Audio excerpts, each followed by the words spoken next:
Salam alaikum, Zoul. Bonsoir. Algérie, enfumage et répression, c'est le titre de notre émission d'aujourd'hui.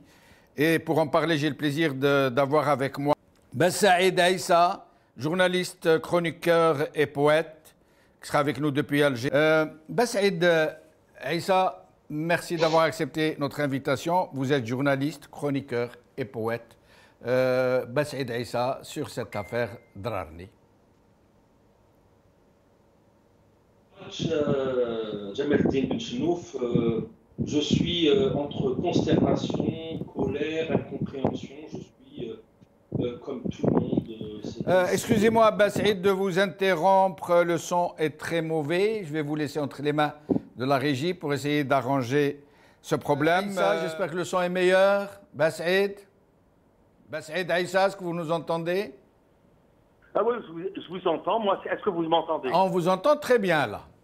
Et je vous laisse vous exprimer et je vous laisse nous dire votre sentiment en rappelant à notre cher ami Nabil Esmaïl, quand je demande à quelqu'un de nous dire son sentiment, ce n'est pas ses sentiments, mais ce qu'elle pense de l'affaire. Je vous en prie. D'accord. Jean-Bart Jamel-Eddine, merci de m'avoir invité et je salue tous les téléspectateurs de Aoulas TV. Je vous disais tout à l'heure, avant d'être interrompu, que je suis entre consternation, incompréhension, colère. J'espère uniquement que cette colère dans laquelle, cet état dans lequel je suis ne va pas alterner un peu mon analyse sur cette situation. Je m'y attendais un peu, malheureusement. Comme je l'ai dit plusieurs fois, je n'attends rien de bon de ce pouvoir, surtout quand il s'agit de la presse. Il avait décidé depuis longtemps de la bâillonner, de la mettre au pas. Il a réussi, on peut dire à 80%. Il reste encore des voix ici et là qui osent s'exprimer. Et la voix de Khaled Drarni en est une. C'est un journaliste qu'on a voulu salir.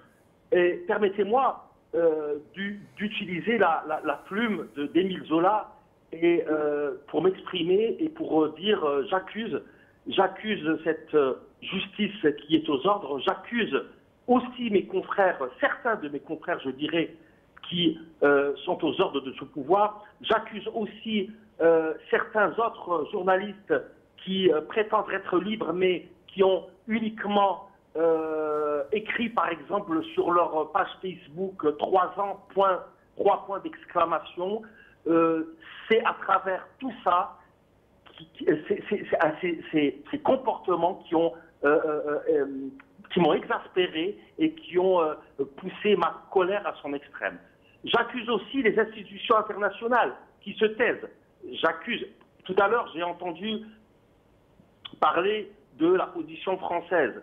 Revenons à la position française. Non, de Reporters sans frontières. De Reporters sans frontières. Oui, mais Reporters sans frontières peut avoir une position digne. Mais moi, je pense qu'il ne faut rien attendre de ces pays qui lèvent les droits de l'homme, la liberté de la presse comme étendard. C'est faux. Je vous rappellerai juste qu'à un certain moment, il y avait une certaine Ramayad qui venait d'Afrique.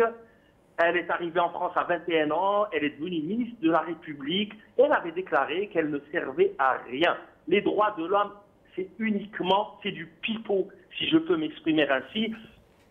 La presse française également sert des lobbies. Il ne faut pas qu'ils nous bassinent avec leur démocratie. J'aimerais également très vite attirer votre attention qu'il y a demain un rassemblement devant l'ambassade d'Algérie à Paris, organisé par le réseau contre la répression et pour la libération des détenus politiques, dont je suis un des fondateurs et des premiers signataires. J'appelle les Algériens à être présents en nombre. À quelle heure demain? Je n'ai pas exactement. Je pense que ça doit être vers les. Je pense que ça doit être vers les coups de 14 heures, si je ne me trompe pas. Je reviens sur l'affaire de Khaled Drarni. Khaled Drarni, ils ont essayé de le salir, de salir sa famille, de bafouer son honneur. Il ne faut pas, je pense qu'il ne faudrait pas accepter. Je reviens à une déclaration que j'avais faite au milieu du Hirak, dans cette foule, il y a juste un an, après la mort de Kamel Din Khar, qu'on a exécuté, qu'on a fait taire aussi. Je leur avais dit, si vous arrêtez le Hirak, si vous désertez les rues, il n'y aura ni presse, ni liberté de... Et je me permets de vous interrompre, Bassaïd Aïssa. Pardonnez-nous de vous avoir interrompu, Bassaïd Aïssa. Je vous laisse poursuivre ce que vous disiez. Non, mais j'étais... je veux d'abord rebondir sur ce qu'a dit Maître Ismaël et Samir Blarbi. Ce sont des témoignages très touchants. Moi-même, je n'avais aucune illusion sur le verdict du procès. Je savais que je suis du même avis que la maman, malheureusement. J'avais le même sentiment que la maman de Khaled Drareni, que je salue et que j'embrasse très très tendrement. Je pense que Khaled Drareni, ils ont voulu faire de Khaled Drareni un exemple pour toute la presse algérienne. Dorénavant, vous serez aux ordres, sinon, vous savez ce qui va vous arriver. Vous allez en pâtir, etc. Je suis d'autant plus désolé parce que moi qui ai 25 ans de presse écrite et j'ai commencé ma presse écrite dans les pays arabes, et je me vantais face à mes amis et collègues arabes dans les pays du Golfe et au Moyen-Orient d'avoir une presse libre à l'époque et de pouvoir dire ce qu'on veut de ce pouvoir. Malheureusement, aujourd'hui, je pleure cette presse et je pense que la presse n'est pas le quatrième pouvoir. La presse est le premier pouvoir en Algérie. Je lance la presse est le premier pouvoir en Algérie, vous avez dit? Non, je voulais dire que pardon, heureusement que vous m'aviez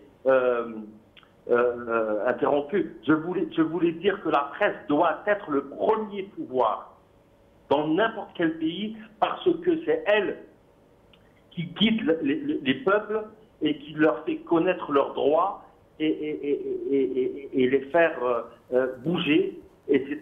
Et je pense que les Algériens doivent soutenir tous les détenus d'opinion et ne pas se taire. Et je pense que nous devrions réfléchir dorénavant à d'autres... Et restez avec nous, restez avec nous, Aïssa Bassaïd, je reviens à vous pour le mot de la fin.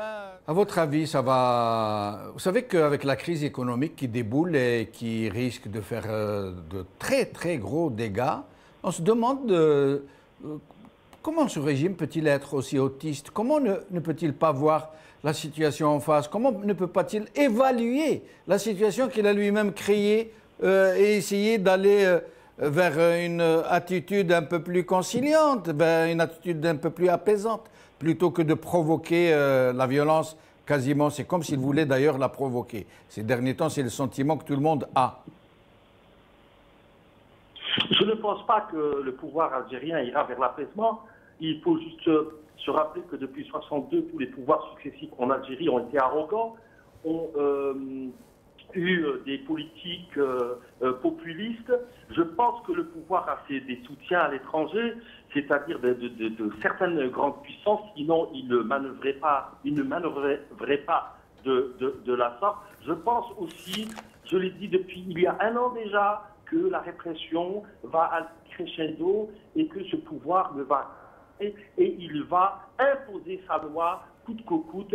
Et moi, c'est ce que je déplore, c'est le mutisme des organisations internationales et des pays étrangers. J'aurais aimé aussi avoir une pensée pour que sa mort ne soit pas vaine, parce que c'est l'un des plus grands défenseurs des droits humains à travers le monde. J'ai cité le docteur Kamel Din Khar qui nous a quittés il y a 14 mois. J'espère que sa mort, j'espère que le combat vers la liberté de la presse et vers la liberté tout court des Algériens, vers une vraie, réelle démocratie sur le terrain,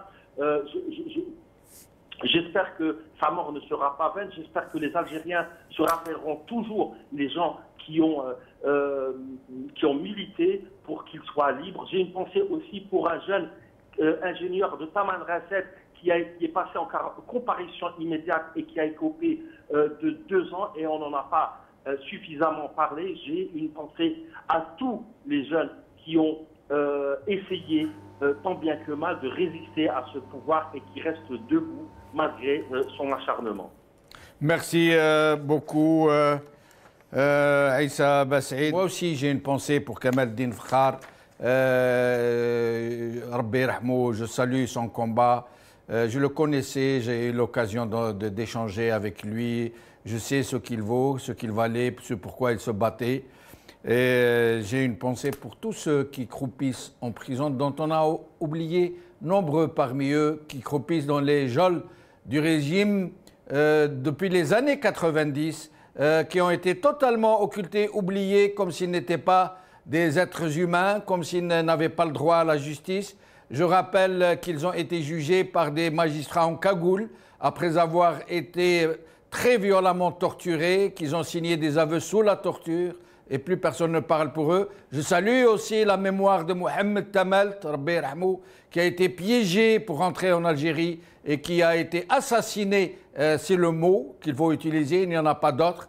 Et je salue tous ceux parmi nos compatriotes qui, malgré le risque qu'ils ont couru, et ils le savaient, n'ont pas hésité à se ranger du côté de leur peuple pour manifester, pour dénoncer l'innommable, pour dénoncer la prédation, pour dénoncer la violence, pour dénoncer ces gens qui ont pris notre avenir, celui de nos enfants, en otage. Merci beaucoup, Aïssa Bassaïd, encore une fois.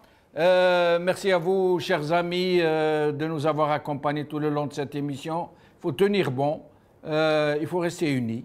C'est notre seul gage de survie. Si nous ne restons pas unis, ils vont faire exploser l'Algérie. C'est aussi simple que ça.